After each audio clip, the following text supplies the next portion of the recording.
तेरा देश मेरा देश, सिंधू देश सिंधू देश. सध्या सोशल मीडियावरती हे नारे ऐकायला मिळत आहेत. त्याचा व्हिडिओही चांगलाच व्हायरल होतोय. हा व्हिडिओ आहे पाकिस्तानच्या सिंध प्रांतातला. सिंध प्रांतामध्ये सध्या आंदोलनांना सुरुवात झाली आहे. आंदोलकांची मागणी आहे वेगळ्या सिंधू देशाची. पाकिस्तानच्या बलुचिस्तान प्रांतामध्ये आधी स्वातंत्र्याच्या मागणीनं उग्र रूप धारण केलंय. तिथं बलोच लिबरेशन आर्मीनं पाकिस्तानी सैन्यावरती हल्ले तीव्र करत अनेक ठिकाणी आपलं वर्चस्व निर्माण केलंय. त्यामुळं आता बलुचिस्तानातल्या काही लोकांनी आपल्याला पाकिस्तानपासून स्वतंत्र घोषितही केलंय. स्वातंत्र्याची ही आग आता हळूहळू बलुचिस्तानातून पाकिस्तानच्या सिंध प्रांतामध्ये येऊन पोहोचली आहे. भारताच्या राष्ट्रगीतामध्ये उल्लेख असलेल्या सिंध प्रदेशाची स्वातंत्र्याची मागणी तशी खूप जुनी आहे. पण सध्या भारत पाकिस्तानातील सीमेवरचा संघर्ष, त्यातच वेगळ्या बलुचिस्तानच्या मागणीनं धरलेला जोर, त्यामुळं आता सिंध प्रांतातही स्वातंत्र्याचे नारे ऐकू येऊ लागलेत. पाकिस्तानच्या सिंध प्रांतामध्ये नेमकं काय घडतंय, तिथं स्वातंत्र्याची मागणी का होते, सिंध प्रांतातल्या लोकांना वेगळा सिंधू देश का हवाय, जाणून घेऊयात या व्हिडिओतून. नमस्कार, मी चैतन्य आणि तुम्ही बघताय बोल भिडू. सगळ्यात आधी सिंध प्रांतामध्ये सध्या काय सुरू आहे ते बघूया. सिंध प्रांतामध्ये जय सिंध फ्रीडम मुवमेंट नावाची एक संघटना आहे. वेगळ्या सिंधू देशाच्या मागणीसाठी आवाज उठवणारी संघटना अशीच तिची ओळख आहे. शुक्रवारी या संघटनेनं पाकिस्तानच्या महामार्गांवरती आंदोलनांना सुरुवात केली आहे. या आंदोलकांनी पाकिस्तान सरकार आणि सैन्याकडून सिंध प्रांतातल्या लोकांची गळचेपी होत असल्याच्या विरोधामध्ये आवाज उठवायला सुरुवात केली आहे. त्यांनी या प्रांतामध्ये होत असलेल्या बेकायदेशीर अटक आणि मानवी हक्कांचं उल्लंघन याकडे जागतिक समुदायाचं लक्ष वेधण्याचा प्रयत्न केलाय. ही आंदोलनं जमशोरो कोटरी महामार्गावरती करण्यात आली. हा महामार्ग सिंध प्रांतातलं मोठं शहर असलेल्या हैदराबादच्या जवळ आहे. या आंदोलनाच्या दरम्यान महामार्गावरची वाहतूक पूर्णपणे ठप्प झाली होती. पाकिस्तानच्या तुरुंगात असलेल्या सिंधी राष्ट्रवादी नागरिकांना सोडण्यात यावं अशी या आंदोलकांची मागणी आहे. जय सिंध फ्रीडम मुवमेंटचे अध्यक्ष सोहेल अब्रो यांच्यासह जाहिद चन्ना, सज्जाद चन्ना यांसारख्या नेत्यांना पाकिस्तानी सैन्यानं जबरदस्तीनं अटक केली आहे. त्यांच्यावरती खोटे खटले दाखल करण्यात आले आहेत. त्यांच्यावरचे खटले मागे घेऊन त्यांची तात्काळ सुटका करण्यात यावी अशी मागणी या आंदोलकांकडून करण्यात येते. याशिवाय पाकिस्तानी आर्मीनं आणखी अनेक जणांना बेकायदेशीररित्या अटक केली असून इथल्या लोकांवरती सैन्याकडून अत्याचार होत असल्याचे आरोपही आंदोलकांकडून करण्यात आले आहेत. विशेष म्हणजे या आंदोलनामध्ये सिंध प्रांताच्या स्वातंत्र्याच्या घोषणाही ऐकू आल्यात. जय सिंध फ्रीडम मुवमेंटनं संयुक्त राष्ट्रसंघ, ॲम्नेस्टी इंटरनॅशनल आणि ह्युमन राईट्स वॉच सारख्या आंतरराष्ट्रीय संघटनांना पाकिस्तानमध्ये होत असलेल्या मानवी हक्कांच्या उल्लंघनाकडे लक्ष देण्याचं आणि जागतिक स्तरावरती त्याचा निषेध करण्याचं आवाहन केलंय. आंदोलकांचं म्हणणं आहे की सिंध प्रांतातले लोक गेल्या अनेक दशकांपासून अन्याय आणि अत्याचाराचे बळी ठरत आहेत. पाकिस्तानच्या सिंध प्रांतामध्ये मानवी हक्कांच्या उल्लंघनाचा इतिहास मोठा आहे. अमेरिकेच्या परराष्ट्र विभागाच्या 2022 सालच्या अहवालामध्ये सिंधमध्ये हत्यांच्या अनेक गंभीर घटनांची नोंद झाली असल्याचं म्हटलंय. सिंध प्रांताचे लोक त्यांची ओळख, संस्कृती आणि स्वायत्ततेसाठी बऱ्याच काळापासून लढा देत आहेत. पाकिस्तानचं सरकार आमची ही ओळख हिरावून घेत असल्याचा आरोप सिंधमधल्या लोकांकडून सातत्यानं केला जातोय. आता सिंध प्रांतामध्ये स्वातंत्र्याची मागणी होण्याची ही काही पहिलीच वेळ नाही. 1947च्या भारत पाकिस्तान फाळणीपासून ही मागणी सातत्यानं करण्यात आली आहे. 1970च्या दशकामध्ये जेव्हा बांगलादेश पाकिस्तानपासून वेगळा झाला होता तेव्हा सिंध प्रांतातही वेगळं होण्याची मागणी मोठ्या प्रमाणावरती झाली होती. तेव्हापासून कमी जास्त प्रमाणामध्ये ही मागणी सातत्यानं होत राहते.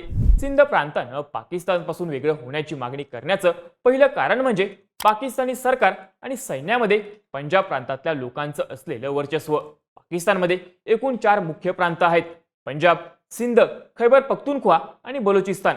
यापैकी पंजाब आणि सिंध हे भारताच्या सीमेजवळ आहेत, तर खैबर पख्तूनख्वा आणि बलुचिस्तान हे अफगाणिस्तानच्या सीमेला लागून आहेत. पण फाळणीपासूनच पाकिस्तान सरकार आणि तिथल्या सैन्यामध्ये पाकिस्तानच्या पंजाब प्रांतातल्या लोकांचं वर्चस्व राहिलंय. पाकिस्तानी सैन्यातले सगळे वरिष्ठ अधिकारी पंजाब प्रांतामधले आहेत. तिथल्या प्रत्येक सरकारमध्ये पंजाब प्रांतातलेच लोक आहेत. एक प्रकारे पाकिस्तानची संपूर्ण सत्ता ही फक्त पंजाब प्रांतातल्या लोकांच्या हाती आहे असं बोललं जातं. यामुळं इतर प्रांतातल्या लोकांवरती अन्याय होत असल्याचे आरोप वारंवार होत असतात. पाकिस्तानची जीवनवाहिनी असलेली सिंधू नदी सिंध प्रांतातूनच वाहत जाते. त्यामुळं हा प्रांत शेतीप्रधान आहे. पण इथल्या सिंधू नदीचं पाणी पंजाबमध्ये नेते पळवून नेतात असा आरोप सिंधच्या नागरिकांकडून केला जातो. तसंच हा प्रांत समुद्राला लागून आहे. इथं कराची सारखं मोठं बंदर आहे. पण इथल्या बंदराचा फायदा सिंध प्रांताला न होता पंजाब प्रांतालाच होतो असा आरोप सिंधचे लोक करत असतात। या सगळ्यामुळे सिंध प्रांतातल्या लोकांची आर्थिक दुरावस्था झाल्याचं सांगितलं जातं। यामुळे इथल्या नागरिकांकडून सातत्यानं स्वातंत्र्याची मागणी केली जाते। आता सिंध प्रांताला पाकिस्तानपासून वेगळं व्हायचंय या मागचं आणखी एक कारण म्हणजे त्या प्रांताची वेगळी संस्कृती आणि वेगळी भाषा। सिंधी लोक स्वतःला सिंधू संस्कृतीचे वंशज मानतात। हा समाज त्या भागामध्ये गेल्या 5000 वर्षांपासून राहत आलेला आहे। या लोकांची संस्कृती पंजाबी मुस्लिमांपेक्षा खूप वेगळी आहे। पाकिस्तानातले सर्वाधिक हिंदू सिंध प्रांतामध्येच राहतात। सरकारी आकडेवारीनुसार सिंध प्रांताच्या एकूण लोकसंख्येपैकी 8.8% लोक हिंदू आहेत। ही संख्या 50 लाखांच्या आसपास आहे। तर पाकिस्तान हिंदू काउन्सिलच्या मते सिंध मधल्या हिंदूंची संख्या 14% आसपास आहे। या नागरिकांची संस्कृती आणि भाषा पंजाब प्रांतातल्या मुस्लिमांपेक्षा वेगळी आहे। पण पाकिस्तानात पंजाब प्रांताचं वर्चस्व असल्यानं इथल्या सिंधी लोकांमध्ये त्यांच्यावरती उर्दू भाषा लादली जात असल्याची भावना आहे। भारत पाकिस्तान फाळणीनंतर सिंध प्रदेशामध्ये पंजाब मधल्या उर्दू भाषिक स्थलांतरितांचा ओघ वाढला। त्यामुळे इथल्या कराची आणि हैदराबाद सारख्या शहरी भागांमध्ये सिंधी संस्कृतीचं वर्चस्व कमी झाल्याचं बघायला मिळतं। या स्थलांतरितांमुळे सिंधी लोकांना त्यांचा भाषिक आणि सांस्कृतिक वारसा गमावण्याची भीती आहे। आपलं हे वेगळेपण टिकवून ठेवण्यासाठी इथल्या लोकांकडून सातत्यानं वेगळ्या देशाची मागणी केली जाते। आता सिंध प्रांताला पाकिस्तानपासून वेगळं व्हायचंय या मागचं आणखी एक कारण म्हणजे सिंध प्रांताचा स्वतंत्र इतिहास।